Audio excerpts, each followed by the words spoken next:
Hi everyone, welcome back to English 116. This is for our class for Wednesday, the 20th, where we are in the midst of talking about Citizen Kane. In fact, last class I had asked you to watch the film Citizen Kane, so I hope that by this point you've done so. And now what I'd like you to watch is the very esteemed Roger Ebert talk a little bit about Citizen Kane. In fact, he goes through the entire film scene by scene and talks about its significance. Perhaps one of the best examples I've seen about how to do literary analysis.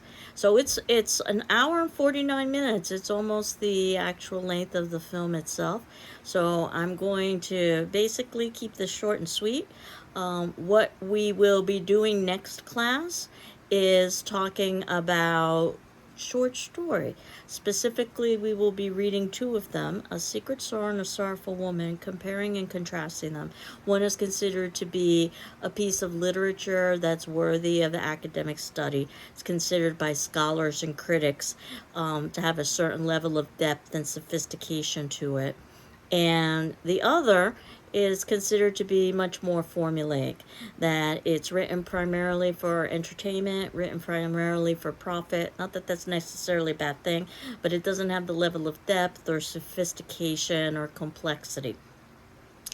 And this is actually going to be related to our first paper. So for those of you who are curious about paper number 1, you can see that I've included the possible topics that you could discuss for paper number 1. Obviously, we need to talk about paper number 1 in greater depth, but I'm doing something a little bit different this time with paper number 1. I've gotten some different paper topics, in part because I wanted to have topics that focus more on your reasoning than in outside content. And certainly, if you were to look at the handout, you can see that paper number 1 is a critical paper. In other words, you should not be consulting outside resources. And I've always indicated that with my papers. That's what I prefer, that you're using your own analytic skills rather than relying on outside sources.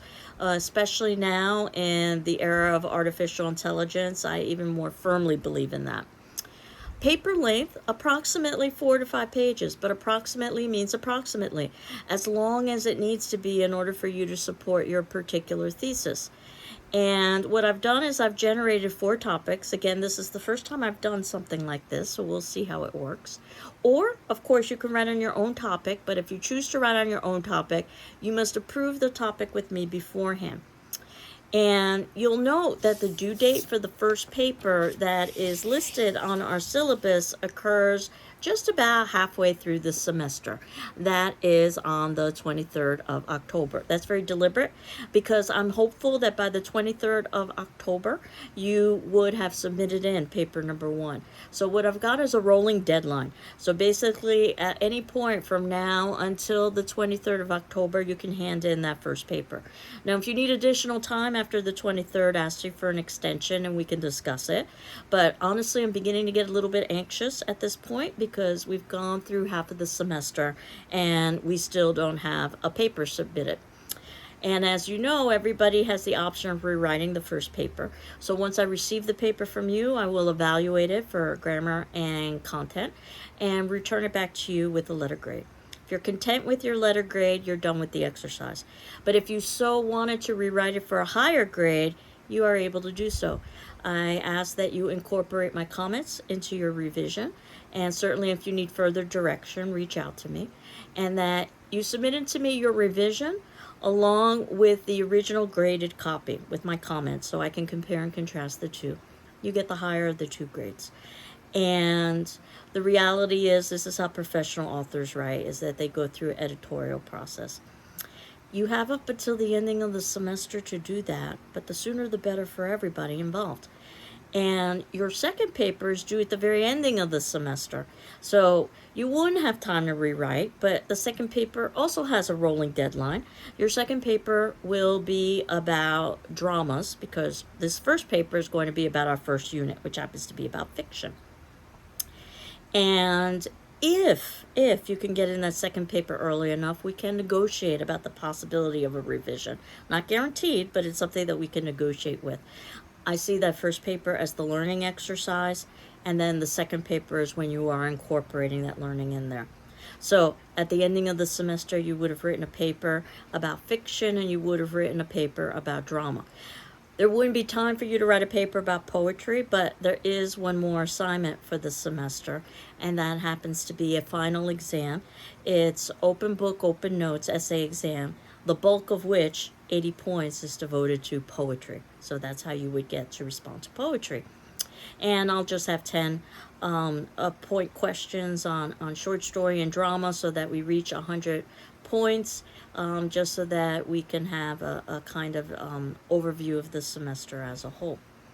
But in terms of going back to that first paper that I was talking about and the topics that I've selected that are going to be based on the fiction section. So you can write about either Citizen Kane, which we are in the midst of now, so you can write about film. And if we are quoting from film, there's slightly different conventions. You do timestamps rather than page numbers, as we'll talk about, because you do need to quote either way. Or if you wanted to write about literature, fiction, text, we have several short stories that we will be reading. A Sorrowful Woman, The Story of an Hour, A Rose for Emily, Young Goodman Brown, Soldier's Home, Battle Royal, Popular Mechanics. So those are all of the pieces in that particular unit. And again, once you feel inspired by one of those pieces, you can begin writing and submit in your paper.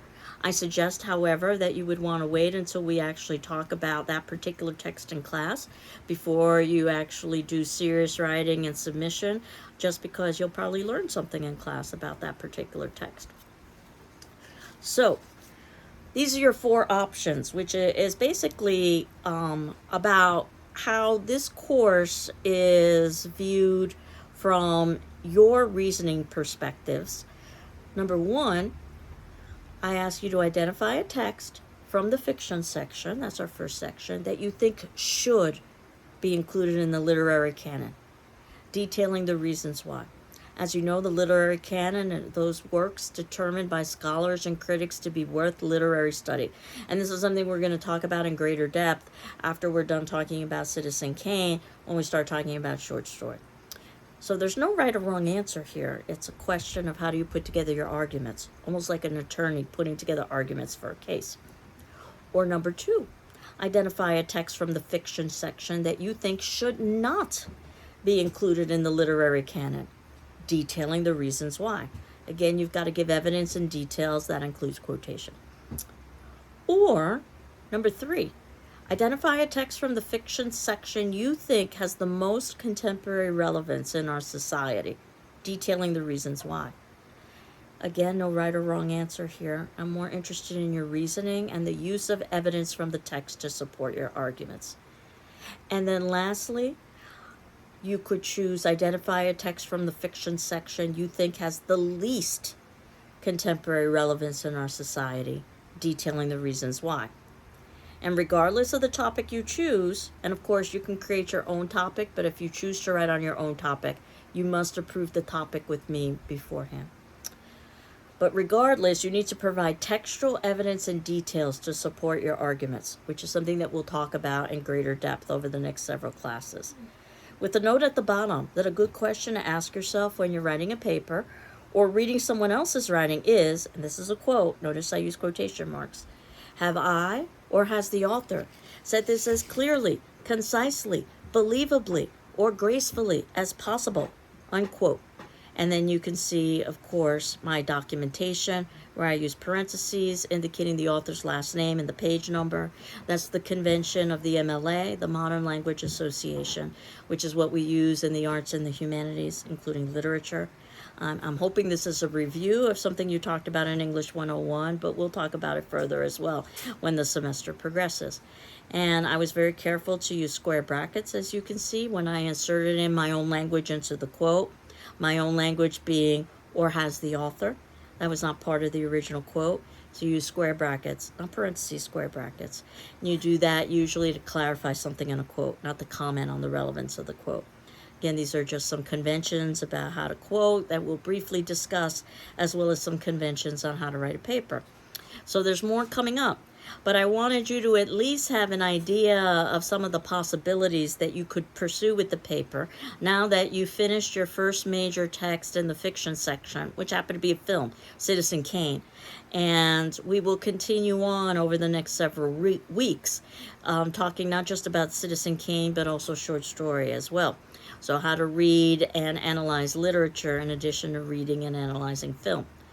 But first, we have Roger Ebert analyzing Citizen Kane for us, talking a little bit about why it's considered to be such an important film in film studies and cinema.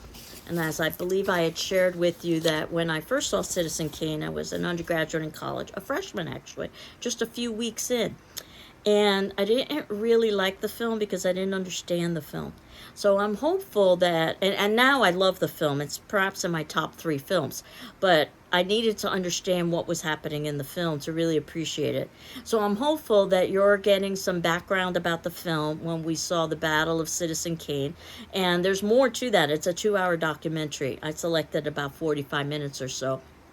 But if you were to go onto those YouTube links, you'll find other links. So you could watch the documentary in its entirety if you so wanted to. And then actually watching the film, and now, which is what today is about, watching Roger Ebert discuss the film. So today's attendance question, which will be due on our class discussion forum on Friday the 22nd, is what was the most interesting thing you learned from Roger Ebert's analysis of Citizen Kane, and why? What was the most interesting thing you learned from Roger Ebert's analysis of Citizen Kane, and why? As you know, you're not required to respond to your classmates, though I certainly encourage you to. You are required to read your classmates' responses and my responses in turn. I read all of them and I respond in turn. That'll give you an idea of what we would have talked about during class discussion. So enjoy Roger Ebert's analysis. It should make some sense now that you've actually watched the film in its entirety. And we will continue on next class, putting some closure onto Citizen Kane and talking about explorations and formulas. That piece on page 23 to 30, I unfortunately was not able to find online, but there is a copy of the text on reserve, the GCC library. But I was able to find A Secret Sorrow, and there's a link that's included there for that particular piece, as well as A Sorrowful Woman. And there's a link for that piece as well in the notes below. I hope you're doing well. I'm doing well. Take care. Bye-bye.